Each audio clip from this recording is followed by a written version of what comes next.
What's up, groups at home? We're in week 2 of Unhindered.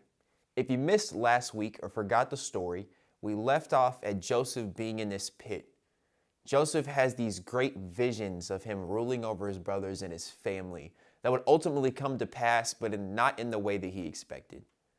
He tells these dreams to his brothers, and without question, they don't like him. They plot to kill him and fake his death to their father, saying that he was eaten by these wild animals. They push him into this pit, take his cloak, put blood on it, and bring it to their father, Jacob. And Jacob is mourning over the death of his son, Joseph, his favorite son. It leaves off right there with Joseph in the pit. The favorite son of Jacob, now discarded, forgotten about. What happens next?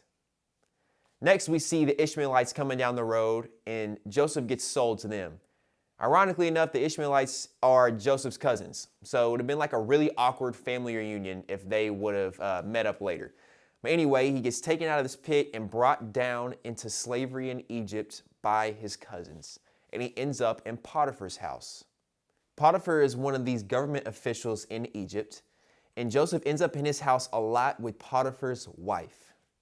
Potiphar's wife is this unfaithful woman who is constantly tempting Joseph, trying to test his character. It says that Joseph was strong and handsome.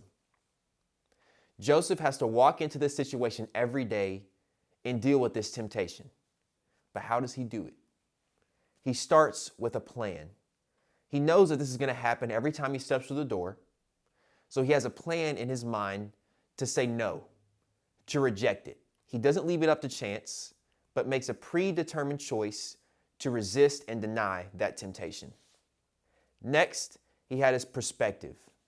Joseph had this perspective that was of God, that he knew God was a provider, that he could lean on God at hard times, that when he was put into that hard place, that place where it seemed like there was no way out, he could trust God, and God would provide and bring him through.